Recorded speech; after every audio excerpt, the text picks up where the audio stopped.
But the Karuna Rasa, the compassion, pathos that you feel at Karna's death in Mahabharata still generates tears today as it did 1,000 years ago, as it will 5,000 years from today.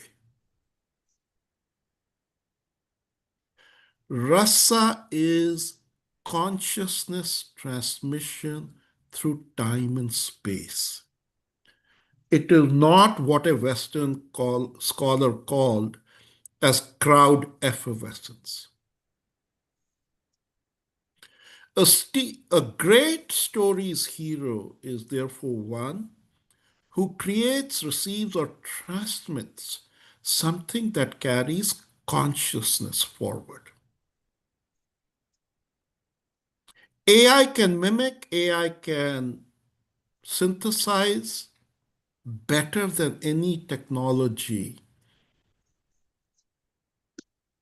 all permutation, combination, and literary patterns and literary algorithms that will feed into it. But AI cannot tap into consciousness. So here is the bold thesis as to why storytelling is important. The second bold thesis. When one looks at Indian civilization, it is described as Sanatan Dharma. Sanatan meaning eternal, structure, dharma, ethics, order, duty, doing what sustains life. But they miss that inside it is Sanatan Rasa, the experience.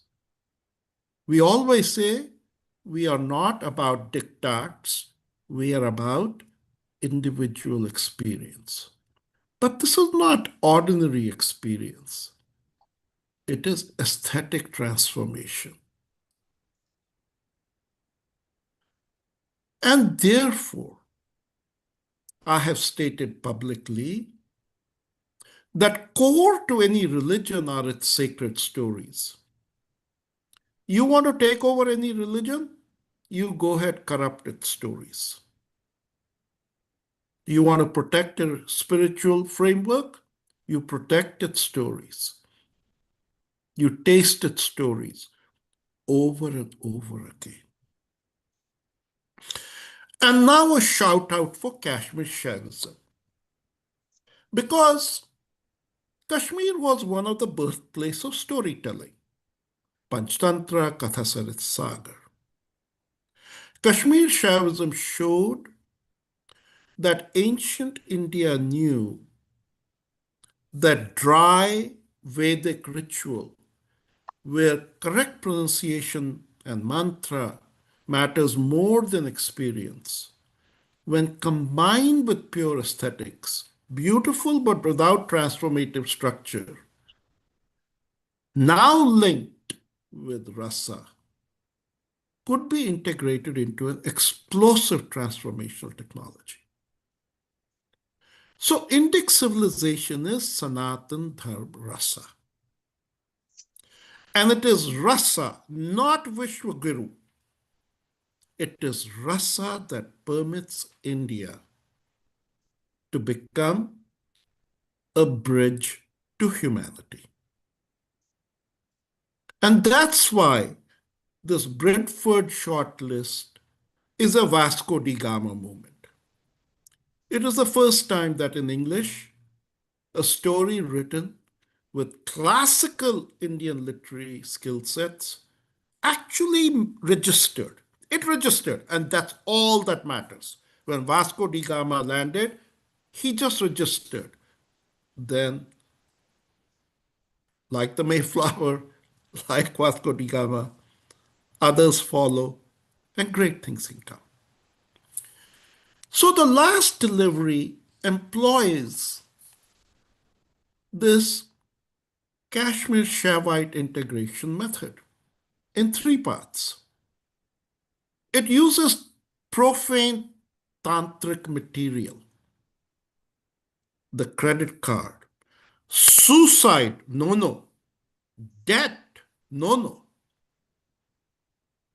It generates rasa through taboo substances, through shock. But it also carries within it a dharmic structure, the depths, the sacred geography, the philosophical depth. And it mixes the two to generate a transformative aesthetic experience. Now, there are 26 classical Indic literary principles that have been deployed in the last delivery. It is truly a story where the heavy armament is firing silently at your consciousness to activate it. It'll take a whole day to go through each. But today I'm going to be your guide on four key levers. Now, the first one, let's go a little bit deeper into rasa.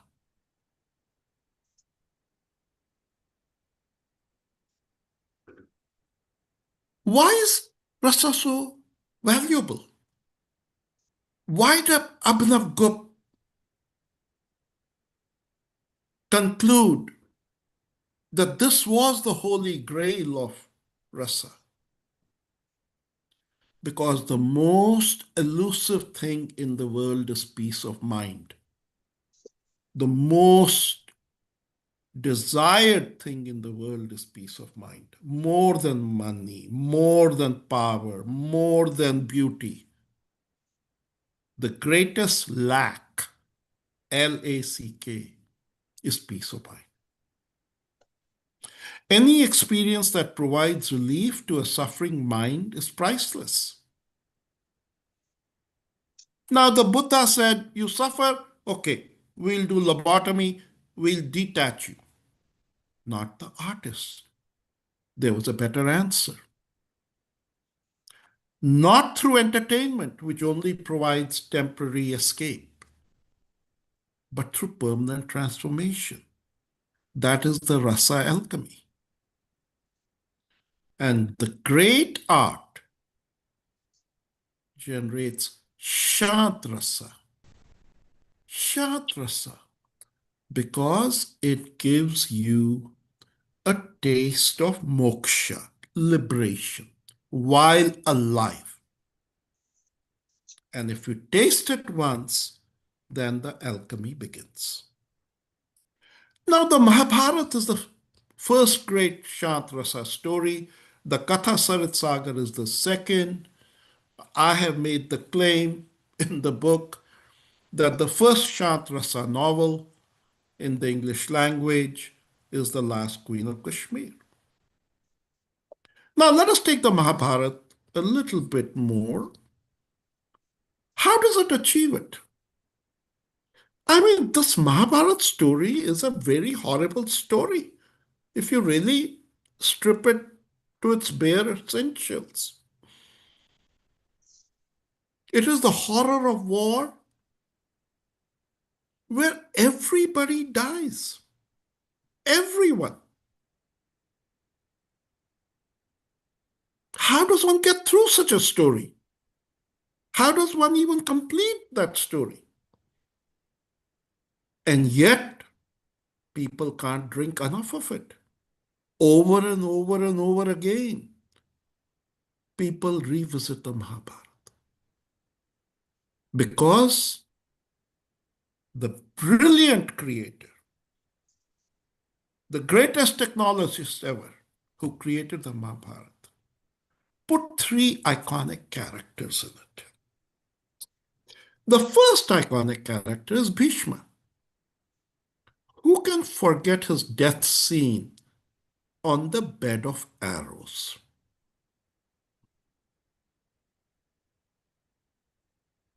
Who can forget Krishna, ever serene, the spine of the great epic, always serene, always with equanimity, who always centers. But there's a final character that doesn't get the credit that he deserves. The final character is Jira, the forest hunter. His dharma was to kill Krishna, to give the message to the reader that even the divine dissolves into stillness.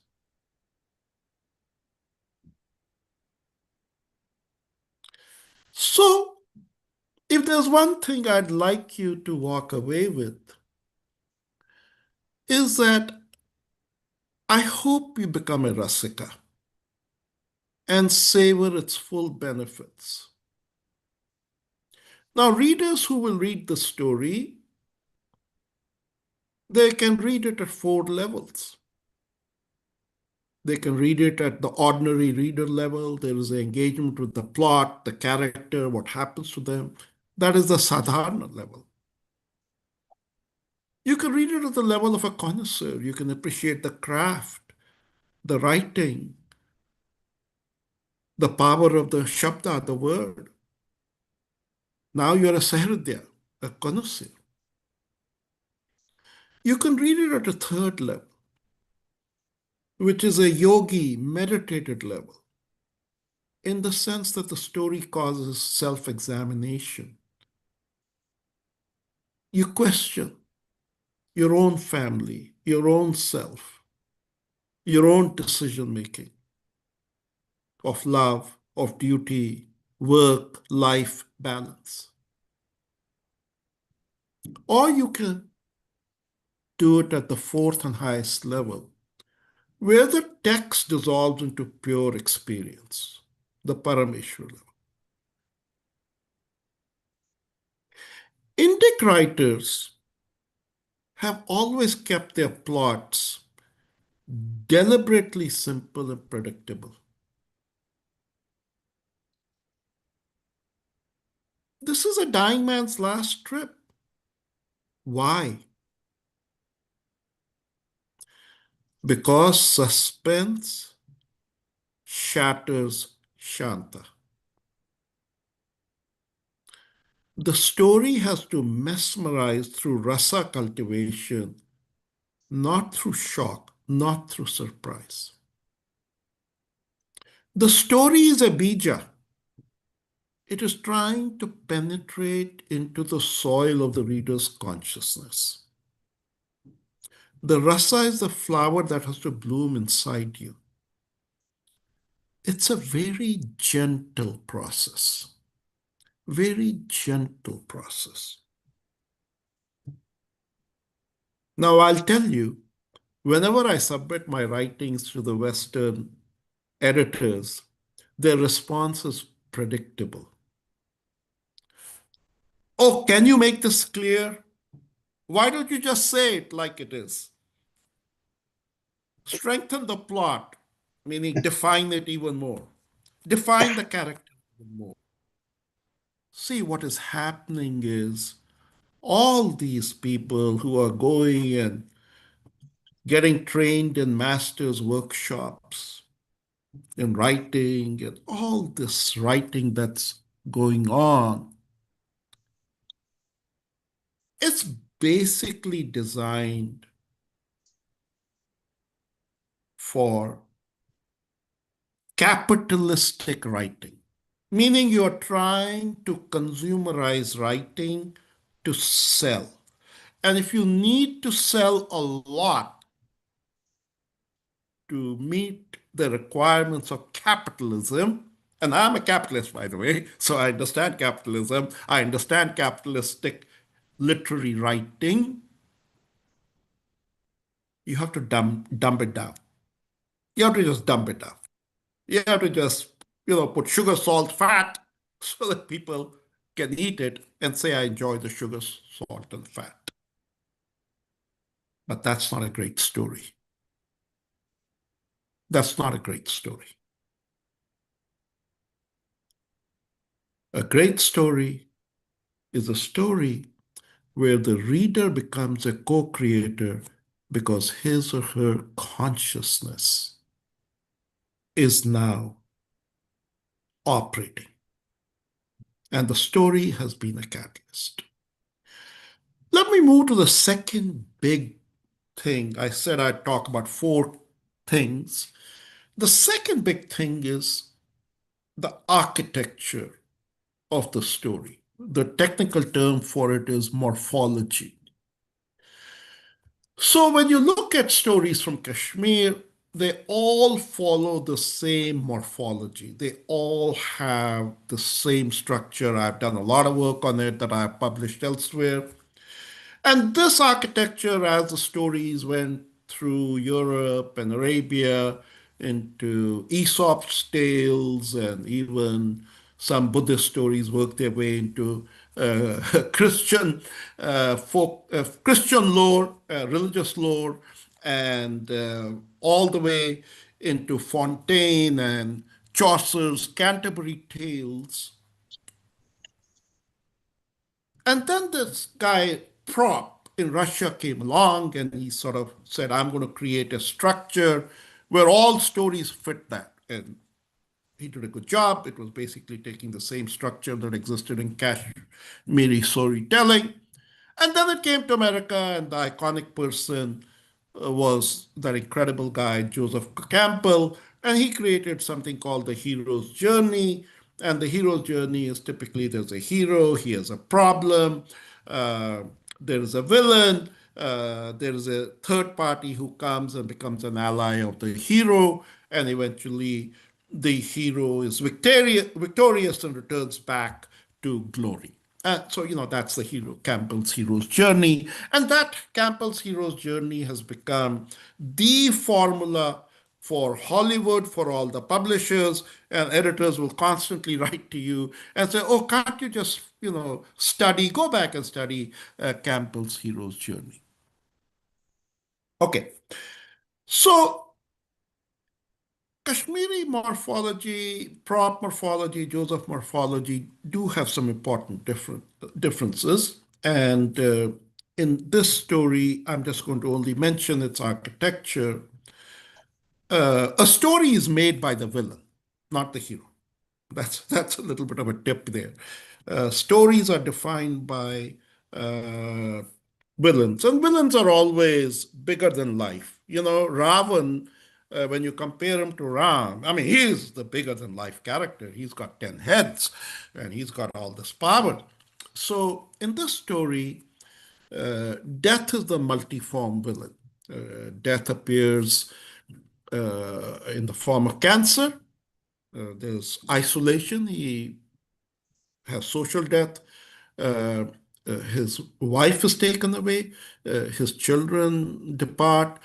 It appears in the form of a credit card, which wants to steal away his last remaining uh, savings. It appears in the form of karmic debt. Debt. He say, death says, no, no, no, no. I'm out there, back there, before you came. You have karmic debt. It appears in the form of time, existential.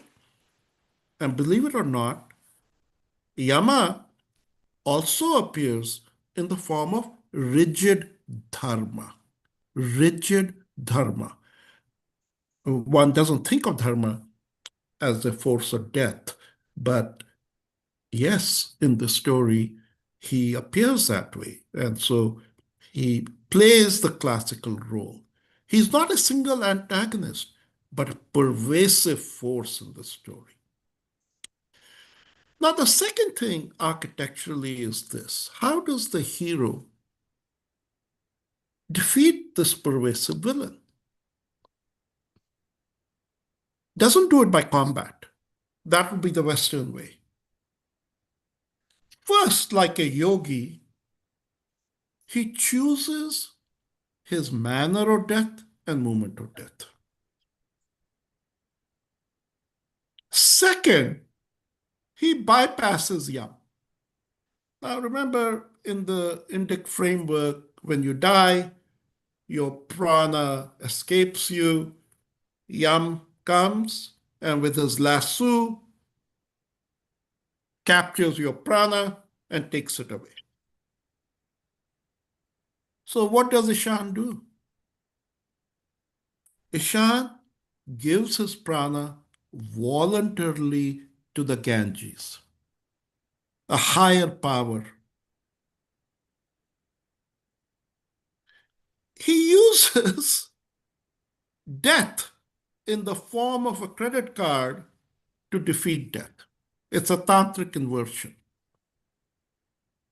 And he chooses his place, of course, in Kashi.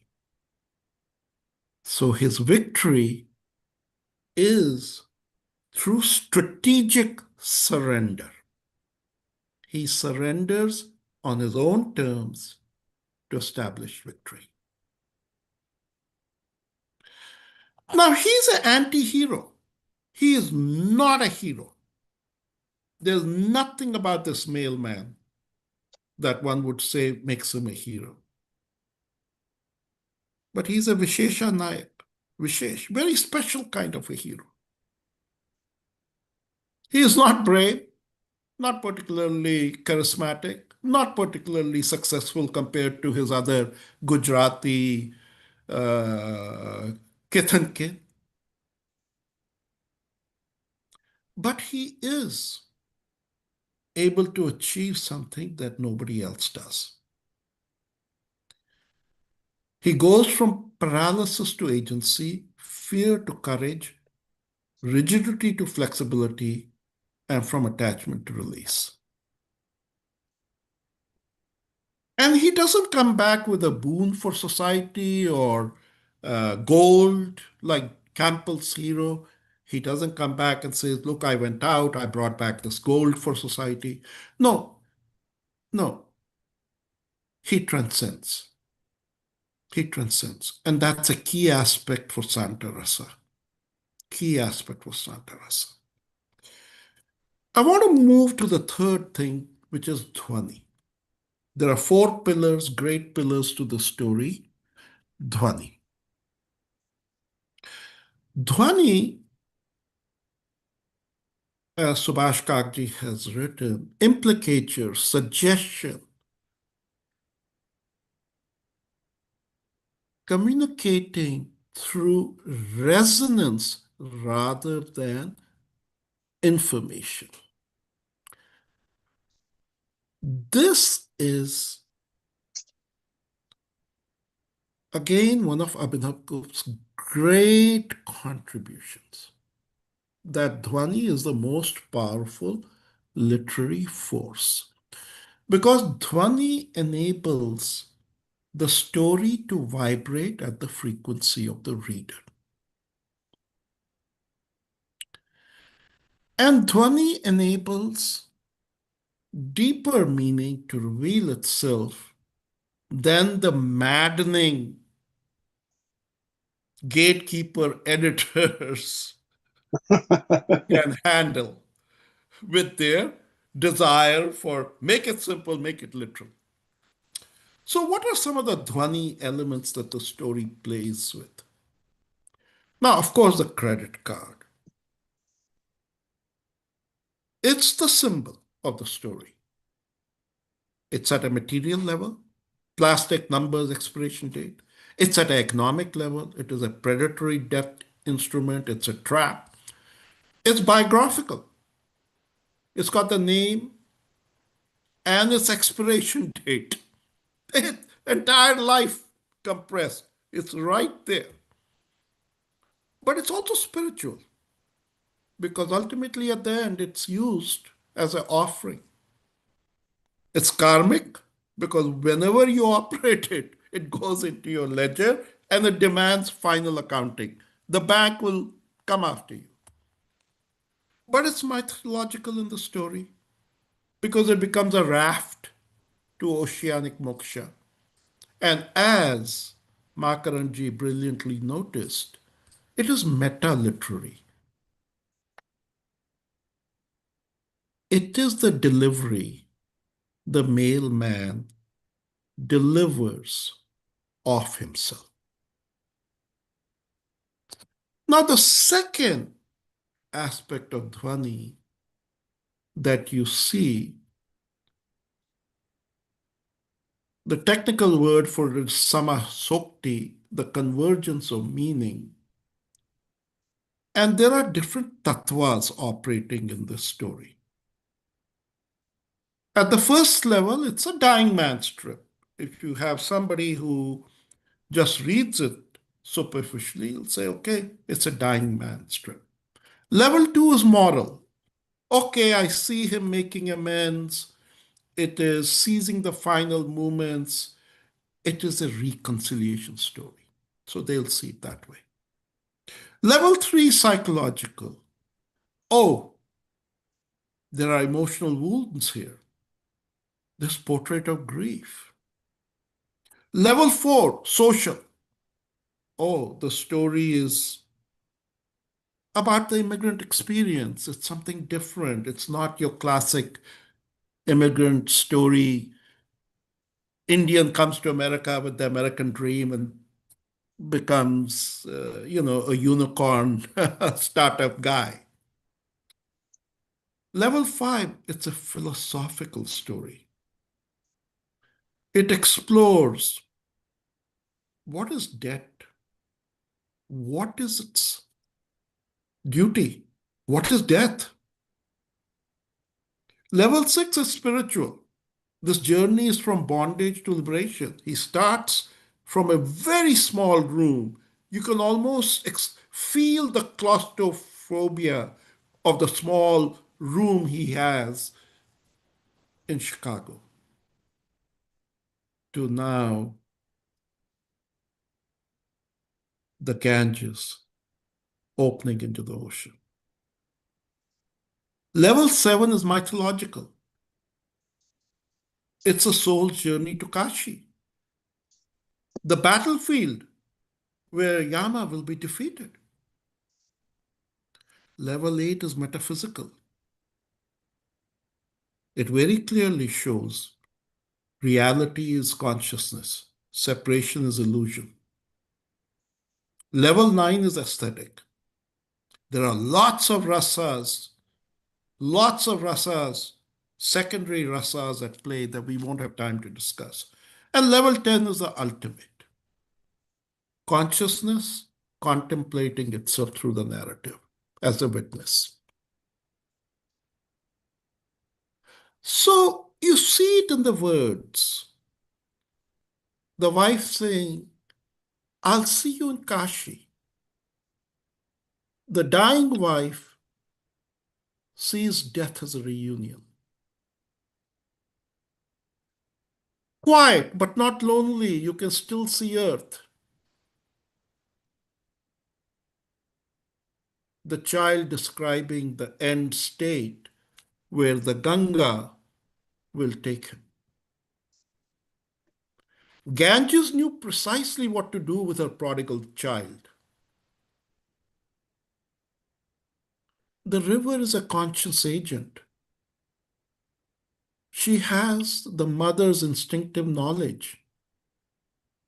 She embraces the biblical prodigal son who has returned back. There's a lot of symbolic dhwani in there. The opener is lotus handled. It's Arya's presence. She has given the gift. For a mailman who deals with letters, opening letters is a sacred act. She understands that about her husband, and she gives him a lotus handled opener. It has purity. It She understands about him that him opening a mail is a daily ritual. It's his sadhana. And she's saying to him, when you open a letter, think of it as opening consciousness. When he lays marigolds, the flower is a bridge between worlds. Its scent is a memory trigger. The red lehenga, that his wife wanted that he eventually takes with him. He recognizes that it's a symbol of the life force, that the mirror in it is the mirror of pratyabhijna, recognition. His wife wanted to wear it. His wife wanted to wear it because the red lehenga is the passion of life that seeks recognition. The names are Dhwani, Ishan. Arya is the noble wife. Arjun is the hero who questions dharma. Surya, the grandson, is the sun god, light, hope, new generation. And there is Shabda Shakti in it, lot of word power. An editor will say, why the heck didn't you write, he died peacefully? Why are you saying delivered past the cremation doors to oceanic immortality? The editor will say, just say it. The back is predatory. Why do you write? Death was the quiet cannibal feeding on the future. Why do you say, why don't you say Shan was dying and lonely? Why do you say silence had entered and visitors had left? Because Chat GPT will say that, but consciousness says what I have. Yeah. There is also in it the principle that Subhash Kakji has written a lot about, and the principle of recursion, whether in our temples, but there's a lot of cyclical time that is in the story. And I was delighted that today research has come out that basically proves that quantum science has proven that time loops back. And you should read Subhash Kak's work on this whole recursion, how there is spatial recursion, how there is consciousness recursion, there is time recursion. Recursion is core to our Indic structure. And now, what are the recursion principles that are nested inside the story? Makaranji noticed the first one, the narrative recursion.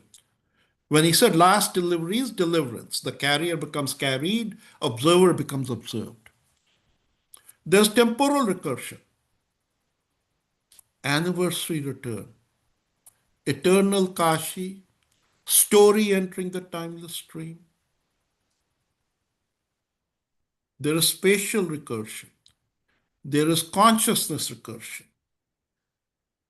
But the fourth pillar is Shiva Shakti union. Shiva Shakti union. Ishan is Shiva. Arya, Ganges is Shakti. Ishan starts off being basically detached, basically still. Arya's joy, her laughter is bright as Diwali lamps. She's a life giver, she's a dancer. Suddenly, Shakti is removed. And what happens to Shiva? He becomes Shav. He becomes Shav. And so this reunion of Shiva with Shakti is described in a slightly erotic spiritual language. She received him as if Arya's arms were clasping him. A liquid embrace pulled him to her bosom, bound his breath into her depths. This is wedding night imagery for death. So, this union, in a subtle way,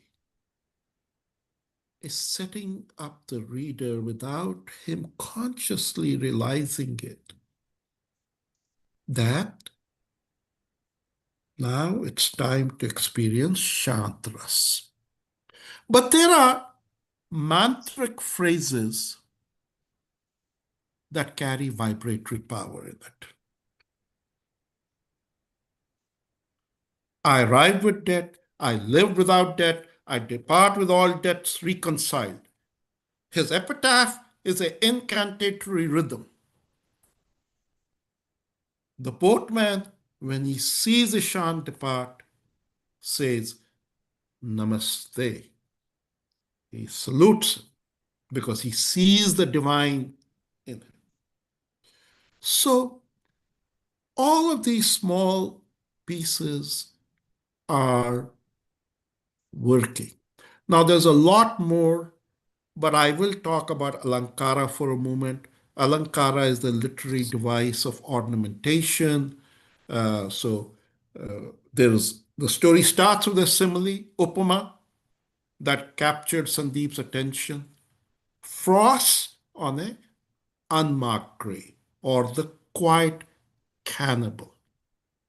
There's metaphor, rupaka, velvet interest news, a death certificate masked as privilege.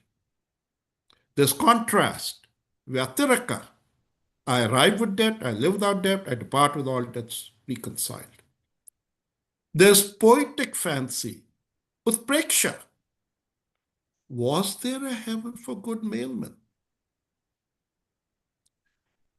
So all this is working to create visualization in you. Visualization in you. You are the co creator, it's trying to help fire up your Kalpana Shakti, your imagination. It's Chitra Kavya, picture poetry. Whether it's the Ganges scene, the boat on the dark water, the pyres burning, the smoke rising, the crackling sandalwood, or the restaurant, the door opening, the children clinging, the little girl with Arya's eyes, it's all trying to create a picture with you. I'm going to end the last 3 minutes of my talk as to how our storytelling is different, is different.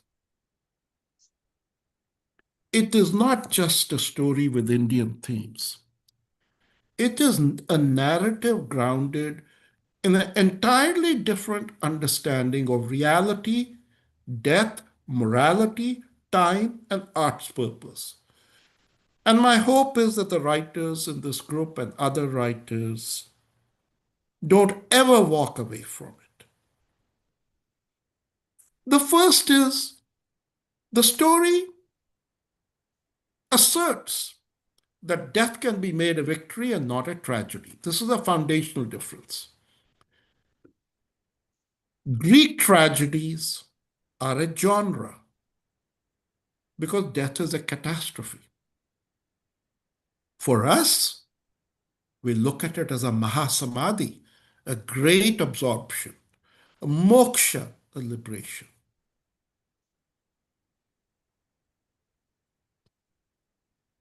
Second, the role of the individual.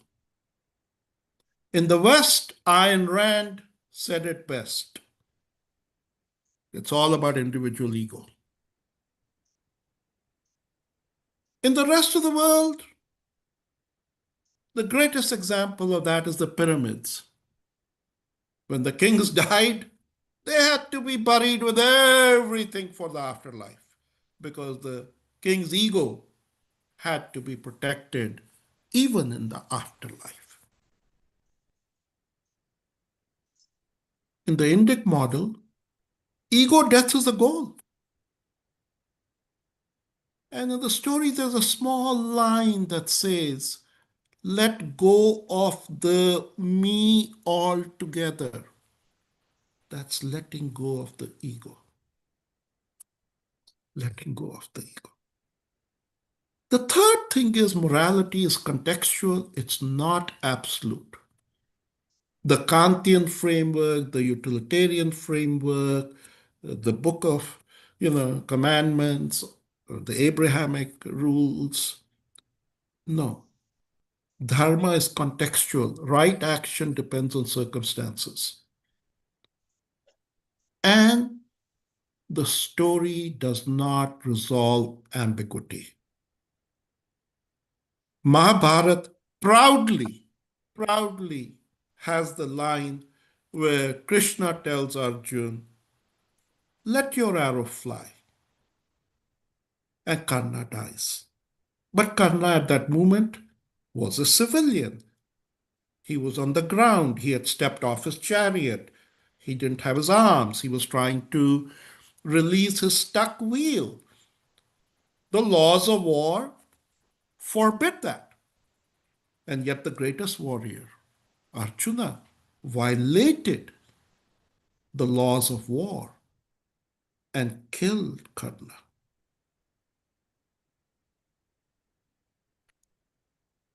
So, we come from a world where rasa dominates over plot because we know that that is what is transformational. We may get criticized, hey, your story is too predictable here. Our Indic response is perfect. Surprise which shatters Santa. We are not trying to disturb and agitate the reader's mind. We are trying to make his or her consciousness vibrate. So let me end with Sushma's question.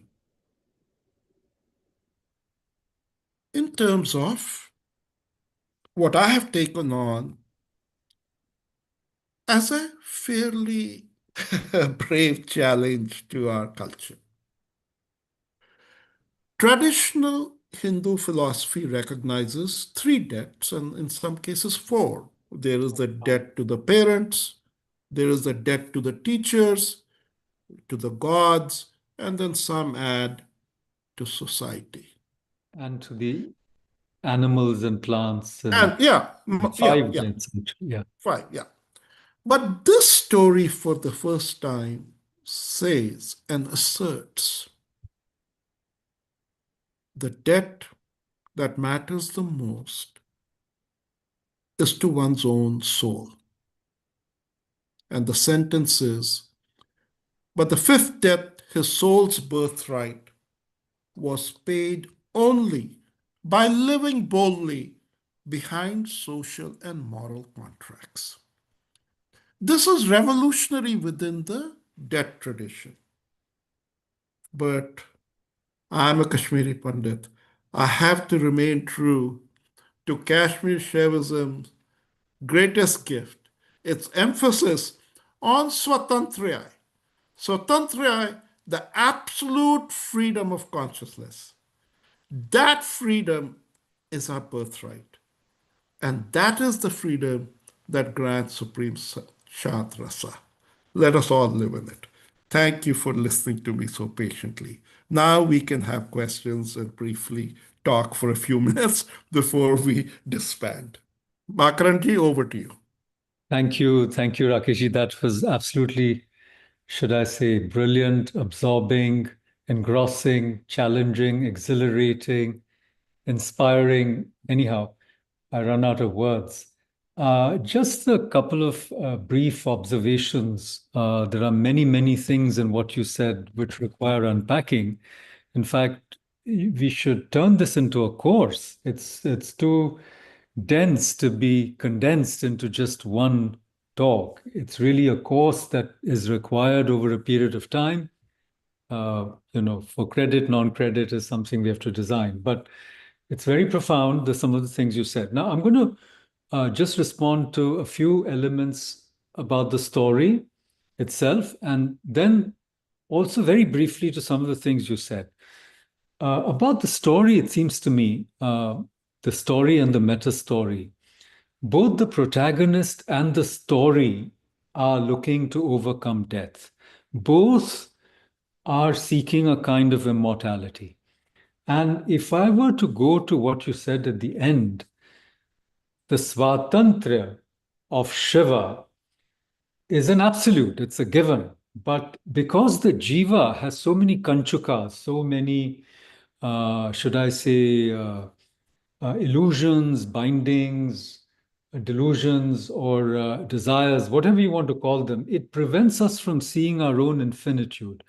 So, at least in the my understanding of the Kashmiri Trika tradition, uh, the self contraction is also voluntary, and the self expansion is also voluntary. Both the anugraha and the tirodhana are the two opposite movements of Shiva itself. And when Jiva realizes that Jiva is Shiva, it's that anugraha, the Shaktipat, or that self expansion, right? And Shiva's contraction is also self imposed. It's not imposed by outside forces, So I'm coming to your point about debt and, and death. Now, I'm not sure you've answered Shushma ji's question. In fact, I'm not sure husbands can answer questions posed by wives at all. But, but is it an evasion? Is it a canceling of debt? Is it a Gandhian resistance to debt? Because you've said that here's a man whose rectitude, and I mean, he's a conscientious resistor to capitalism. He's never taken on debt. And then right at the end, he takes on this one big debt, very lavishly, flies business class to his death, to his embrace. It's a kind of, I would say, a kind of surrogate or putative honeymoon because he's going to unite with Arya again. He wants to go business class. He wants to do the best. So it is a kind of, expiration, which is also a kind of embrace, right? It's a kind of fulfillment, almost an orgasmic surrender. So that is understood. And I want to say, but the reason I'm bringing this up is that we don't have to resolve everything. The story should disturb us. And I'm glad it does. I'm glad that the question of the cancellation of debt remains as a disturbance to a mind which is too strictly moral. That, okay, I want to pay all my debts. You can't. You can't pay all your debts. You can't because the rin is so infinite. Even the rin to the little creatures, the very bacteria which are going to consume your flesh, how are you going to pay your debts to them? So you just have to let go of certain debts by embracing your own infinitude. Because just as you can't repay all your debts, you know that you've paid back much, much more in your final act of letting go of your ego than you might have ever incurred as an individual. Because the moment, even as Ramana said, you give up that ego consciousness, you're giving so much to the world. You're demonstrating a path, as you said, to humanity so starved of peace. You're embodying, you're demonstrating a path to that peace that passeth understanding, as the Bible said. So brilliant. All of these elements are brilliant. Now, I just want to say one thing to what Subhashji said. I find myself agreeing with both of you. I mean, the distinct contribution of India, the distinct contribution of Kashmir, you know, Somdev, who wrote Katha Sarat Sagar, and then the entire tradition, Kshemendra, Utpal Deva, the Sambandha Siddhi, and etc. At the same time, I resonate with what he said when he said that Indic is actually universal. So let me end my observations by saying that there are competing universalisms. So capitalism is also a kind of universalism. I mean, look at how much India has embraced it. In some ways, it's more naked and ugly than it is here.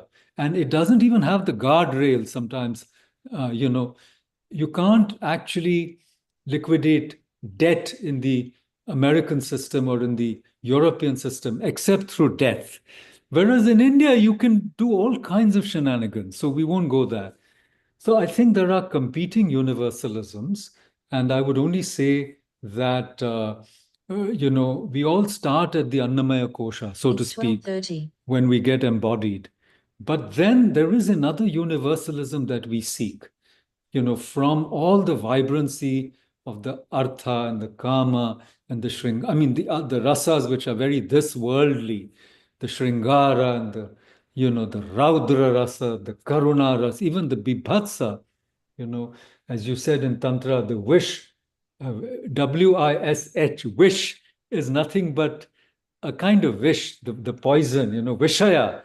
That's how it comes. The vishaya, the contact of the consciousness with the objects of the senses creates that death trap, which is also the debt trap, because we keep feeling a lack inside and keep buying these things, hoping that that will fill up the void that is inside. So I'm saying there are very this worldly rasas. They're all about heroism, love, eroticism, anger, to get all the things you want. But then that's when that competing universalism kicks in, that you want moksha, you want to end it all. And Yama then becomes the lawgiver. Yama then becomes the guardian of the doorway, because it's only through an ethical life that you can transcend these very, uh, should I say, not only demands but addictions of the senses. Thank you, Rakeshji. That was really a treat, and I invite other people. Maybe I can start with Subhashi first with questions, and Avantiji and others who haven't spoken, please feel free to jump in now. Here's your chance.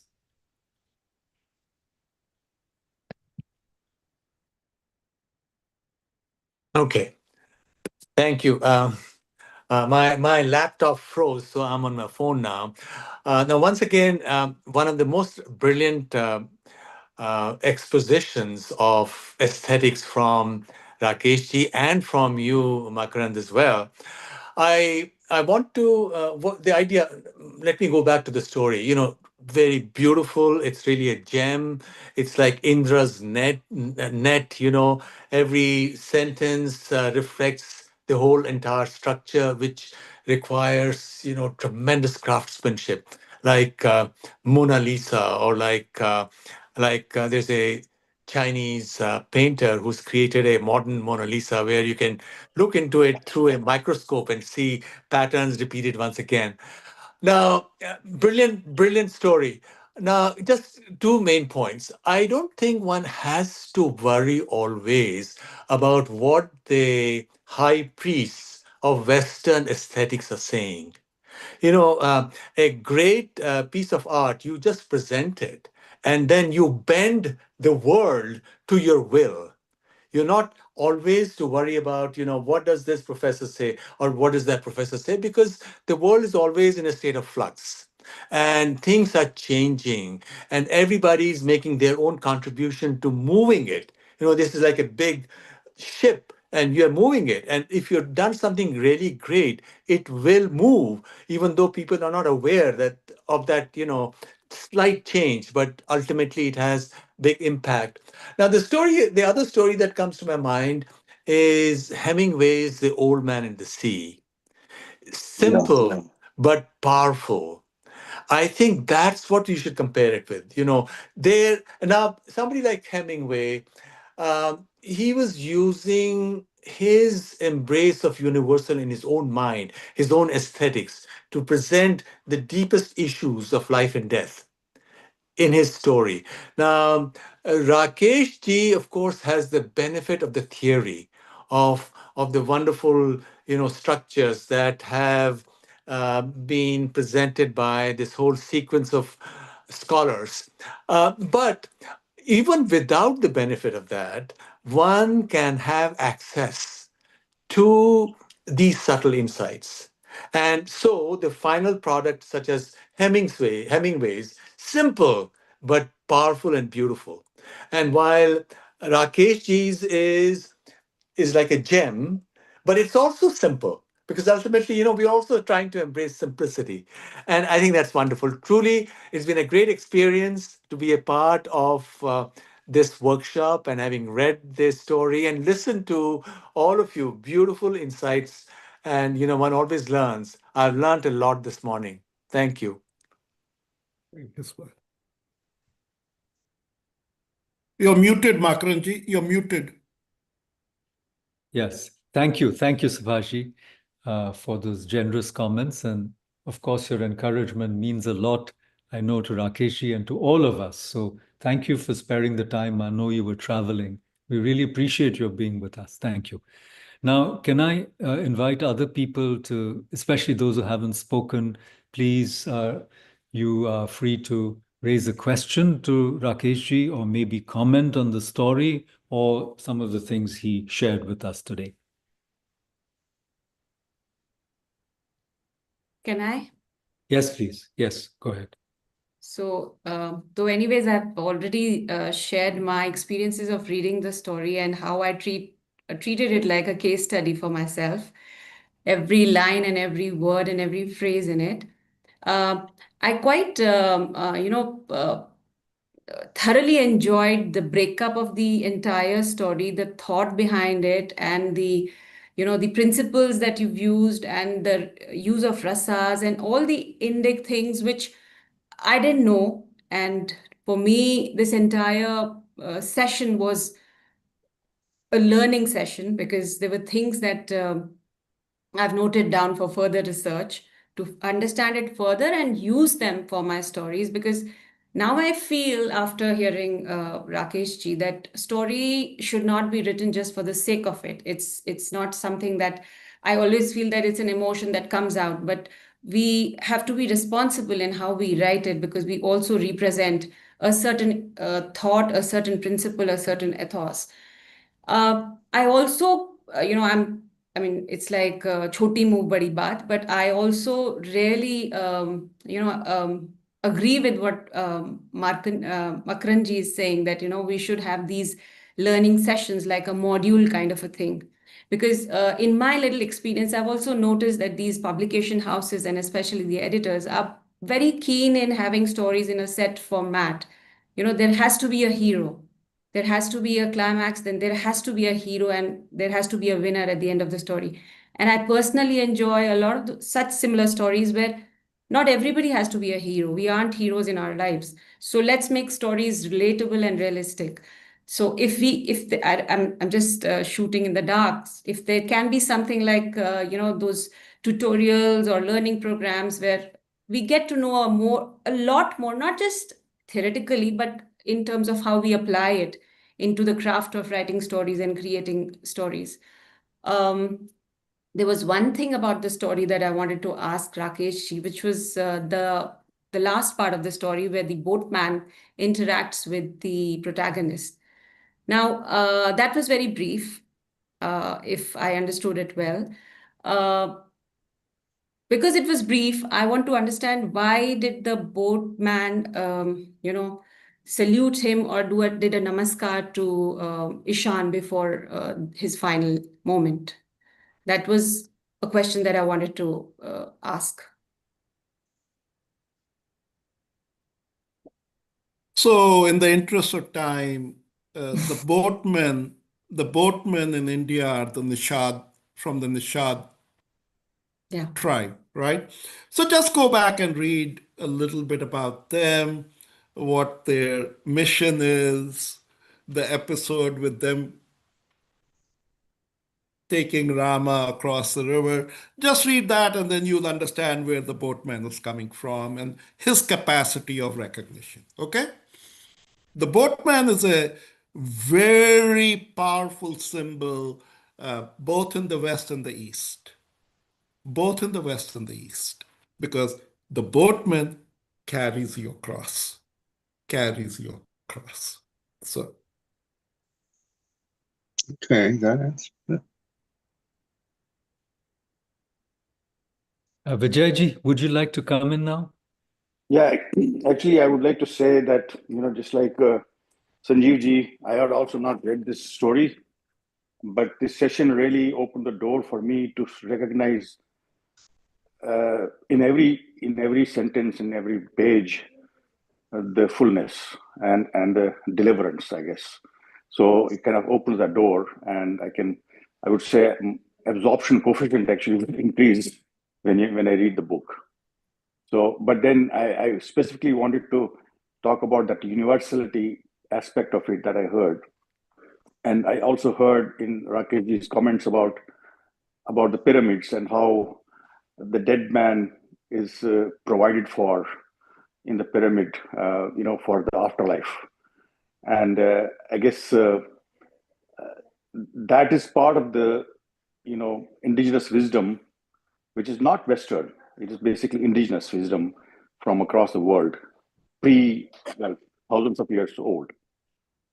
So that universality that was thousands of years old, there's probably more commonality in that than what is there with the Western Hemingway and all that stuff, because the ancient wisdom or indigenous wisdom, is kind of, in my opinion, more deep. But still, Rakeshji actually is bringing in the Indic aspect, which I was kind of curious about right in the beginning when Subhashji made that comment about universality. The Indic element over the other indigenous wisdoms like pyramids and stuff, the deliverance, the moksha, which is basically going beyond the mind and the ego and the intellect, and that happens even in the afterlife, I guess. So I think I saw that. So I'll just make one comment here, Vijayji, and it's a short story, so you can read it very quickly. And again, I totally believe in universality, and that's, I think, the inclusivity in our framework. But I do want to point out to some differences. And the difference is this: in the West, when you die, there is a clear separation. There is a clear separation. Now, in our world, every year we do Shraddh. Every year we do Shraddh. And what do? We offer water and we offer sesame seeds. By the way, sesame seeds are the most dense form of food, most dense form of calories. There's nothing denser than sesame seeds. So we offer till and we offer water. We're offering food and water, and we believe we are connected to these spirits. So there is a subtle difference between a world of duality and a world of non-duality, a world of connectivity and a world of separation. And so coming to its implication for literary storytelling, in the West, they do have a form called magical realism. They do have that literary form. But it's clearly understood that that's a separate world. And then you come back to your world of reality. Reality that is defined as supreme. In our world, there isn't that separation between the physical and the metaphysical. There isn't. They coexist. And so these are just some things that separate a world of fixity from a world of fluidity. Our world has more fluidity and therefore plasticity that I hope our writers don't walk away from. Don't walk away from. Thank you. Thank you. I Thank you. want to bring in Amrita ji for a moment to ask how much time we have, because we are also going to transit from this enchanted world into our ordinary world. And Yes. hopefully we will return to it more enriched, as Joseph Campbell says in his book, Hero with a Thousand Faces. We always start in the ordinary world, We go on to this journey of great adventure, which transforms us, and then we return with our gift, so to speak, to the ordinary world. And what better than Amrit to transit from this world to the world beyond? There you go. Well said. Well said. There you go. He is full of puns today. Okay. So of course, our timing, I mean, we are kind of running a bit late, but I think we have covered everything. Unless there's there are any more questions, I think we can conclude. And like both of you, like a few of you suggested that maybe we could turn it into a workshop that are multi-day, or multi hours, which would be useful for everyone. And what the takeaway would be for everybody, for who is here, who understood some of it or most of it or nothing of it, because there's a lot of theory, like somebody mentioned, and irrespective of what you understood or not, the whole point of this workshop was to inspire everyone to write, I guess. And that's what I understand that Rakesh ji is trying to, and has always wanted us to write, and write good stories that travel the world. But I love talking to you guys. So for me, no amount of time is, I never want to go back to my normal life. So, but as it is going to be late in India also, so many people are from there. So unless there are more questions, any more questions, I think we can conclude, right? Thank you so much, Makarand ji. Thank you so much, Rakesh ji, for taking out time and really working on us. Thank you so much. Okay. Thank you very much.